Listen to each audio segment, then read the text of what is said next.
Kuburan tua itu terletak di pinggiran kota Pati, tersembunyi di balik rerimbunan bambu dan pepohonan tua yang seakan menyembunyikan sesuatu.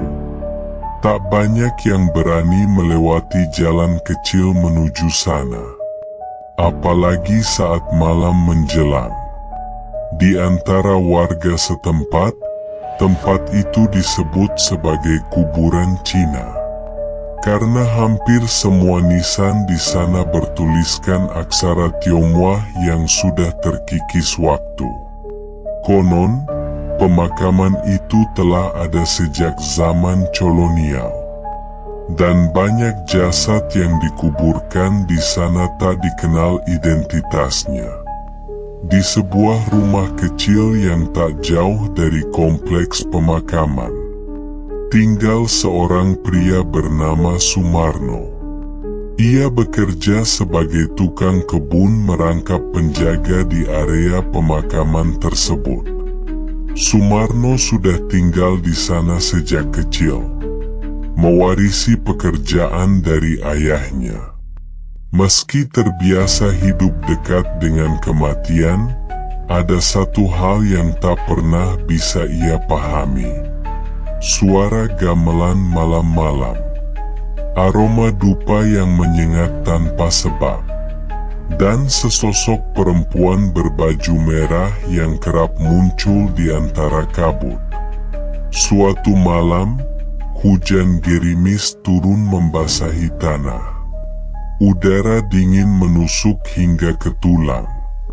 Sumarno duduk di beranda, menatap pekat malam dengan pandangan kosong. Angin berdesir membawa bau tanah basah bercampur dupa yang menyengat. Ia tahu, malam itu bukan malam biasa. Dari kejauhan, samar-samar terdengar suara lonceng kecil bergemerincing, diikuti bayangan merah yang melintas cepat di antara pohon bambu. Sumarno berdiri dengan tubuh kaku. Tatapan matanya terpaku pada jalan setapak menuju makam. Langkah kecil dan halus terdengar mendekat. Meski tak ada sosok manusia yang terlihat, bayangan itu berhenti di sebuah makam tua dengan patung singa batu di kiri kanannya. Makam itu dipercaya milik seorang wanita Tionghoa kaya raya yang meninggal secara tragis karena dibunuh kekasihnya sendiri. Sejak saat itu, banyak kejadian aneh terjadi di sekitar makam tersebut. Warga yang melewati area itu kerap melihat sosok perempuan bermata merah menyala, melayang di atas makam sambil membawa payung hitam. Konon, ia sering menangis dan tertawa bersamaan. Suaranya bergema seperti suara seruling bambu yang ditiup pelan-pelan. Keesokan harinya, Sumarno menemukan bunga melati berserakan di sekitar makam itu. Anehnya, bunga-bunga itu masih segar, seolah baru diletakkan beberapa jam yang lalu. Padahal, tak ada satupun peziarah yang datang semalam. Lebih aneh lagi, patung singa batu yang biasanya diam tanpa ekspresi, kini terlihat sedikit berubah. Mulutnya terbuka, seperti menggeram. Hari-hari berikutnya, gangguan semakin sering datang. Lampu rumah Sumarno berkedip sendiri. Suara tangisan terdengar dari loteng yang tak pernah ia gunakan. Dan beberapa kali ia terbangun dengan tubuh penuh lumpur. Padahal ia tidur di dalam rumah yang terkunci rapat. Ia mencoba mengabaikan semua itu. Hingga suatu malam ia bermimpi buruk. Sosok perempuan berbaju merah itu datang padanya sambil memanggil-manggil nama seorang pria bernama Liang. Dalam mimpinya, Sumarno melihat bagaimana wanita itu dikubur hidup-hidup di dalam peti kayu berlapis kain sutra merah. Ia meronta, memohon ampun, tapi lelaki yang berdiri di atas lubang makam hanya tersenyum sinis. Wajah lelaki itu samar. Tapi Sumarno merasa pernah melihatnya di ukiran nisan tua di sisi barat makam. Pagi harinya, Sumarno menggigil ketakutan. Ia memutuskan untuk menggali informasi dari sesepuh desa. Pak Darwan, seorang pria tua yang dulu pernah bekerja sebagai juru kunci kuburan sebelum ayah Sumarno. Dengan suara berat, Pak Darwan menjelaskan bahwa perempuan itu bernama Lian Mei, anak dari saudagar kaya raya. Ia dibunuh secara keji oleh kekasih gelapnya karena harta warisan. Sejak saat itu, arwahnya tak pernah tenang. Pak Darwan memperingatkan, jangan pernah menatap langsung ke mata patung singa batu di malam Jumat Kliwon. Patung itu adalah penjaga gerbang antara dunia manusia dan dunia roh. Jika seseorang berani menantangnya, maka batas antara dua alam akan terbuka.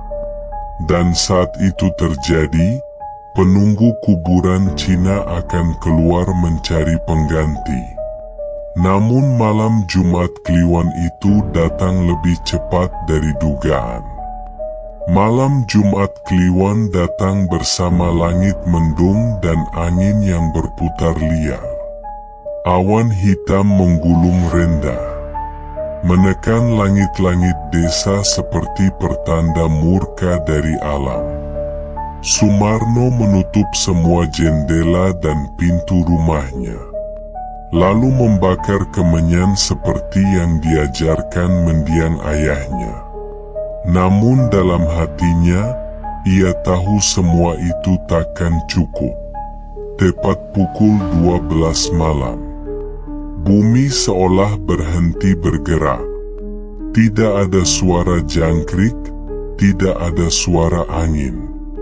Hening begitu pekat, seolah dunia sedang menahan napas. Saat itulah Sumarno mendengar suara berat yang familiar. Geraman lirih dari arah kuburan.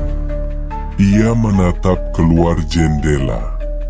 Dan untuk pertama kalinya dalam hidupnya, ia melihat patung singa batu itu bergerak. Rahangnya terbuka sepenuhnya, menunjukkan taring batu yang kini mengeluarkan asap tipis kehijauan. Dari sela-sela rahang itu, muncul kabut pekat yang menyebar ke seluruh area pemakaman, menelusup ke rumah-rumah terdekat. Sumarno mencoba membaca doa dalam hati, tapi kata-kata tersangkut di tenggorokan. Pandangannya membeku saat ia melihat sosok Lian Mei muncul dari balik pepohonan. Rambut panjangnya menjuntai, gaun merahnya kotor penuh tanah, dan wajahnya kosong. Tak ada mata, hanya dua lubang hitam yang meneteskan darah. Tanpa suara, sosok itu melayang perlahan menuju rumahnya. Sumarno mundur, lututnya lemas. Tiba-tiba, lampu rumah padam. Dalam gelap total, ia bisa merasakan hawa dingin yang luar biasa menyelimuti tubuhnya. Hidungnya mencium bau anyir, seperti darah lama yang mengendap. Dinding rumah bergetar. Lalu terdengar suara ketukan, 1, 2, 3, dari pintu depan. Ketukan itu tak berhenti. Justru makin cepat, makin keras, hingga berubah menjadi hantaman. Pintu terlempar terbuka, dan kabut hijau masuk memenuhi ruangan. Dari dalam kabut, suara tangisan lirih terdengar. Suara wanita yang ditinggal mati, yang dikhianati, yang dikubur tanpa sempat bicara. Sumarno mencoba berlari, tapi tubuhnya terasa berat. Ia merasa seolah ribuan tangan menariknya dari lantai, menggapai pergelangan kakinya, mengikat tubuhnya.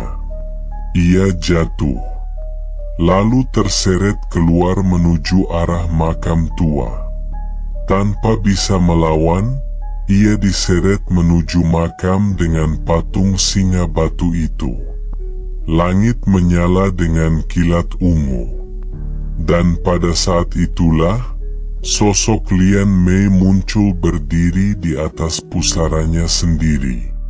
Ia mengangkat tangannya, dan bumi retak di sekeliling makam. Lubang besar terbuka, memperlihatkan peti mati tua yang perlahan terbuka sendiri.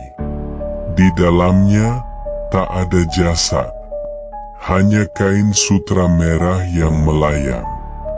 Dari dalam lubang itu, muncul banyak sosok. Sosok-sosok berwajah rusak, tubuh busuk, mata melotot yang bersinar merah. Mereka berdiri mengelilingi Sumarno, berbisik dalam bahasa yang tak ia pahami. Di antara bisikan itu, satu nama disebut berulang kali. Liang, Liang, Liang. Sumarno menjerit dalam hati. Ia bukan Liang. Ia tak tahu siapa itu Liang. Tapi bisikan itu tak peduli. Arwah Lian Mei mendekat dan menyentuh keningnya. Saat jarinya menyentuh kulit Sumarno, penglihatan pria itu berubah. Ia melihat masa lalu yang bukan miliknya. Seorang pria muda berseragam Cina kolonial, menertawakan tangisan wanita muda yang dikubur hidup-hidup. Pria itu adalah Liang, dan wajahnya adalah wajah Sumarno. Panik dan tak percaya, Sumarno menolak. Tapi semuanya sudah terlambat. Arwah Lian Mei sudah menandainya. Rasa bersalah yang tertanam dalam jiwa masa lalu akan membangkitkan kutukan abadi.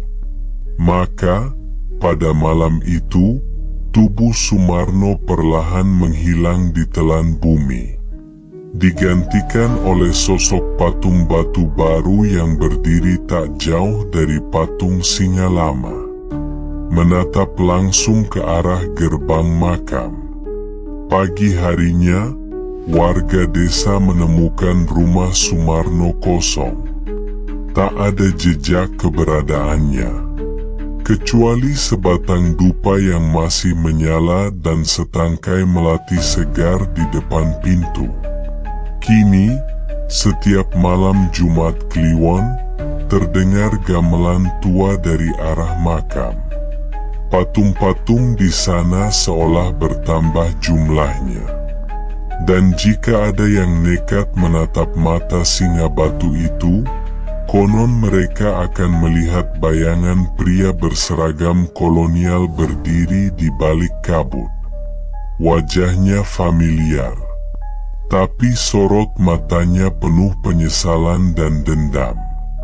Karena siapapun yang masuk ke wilayah para penunggu, tak akan pernah kembali sebagai manusia yang sama.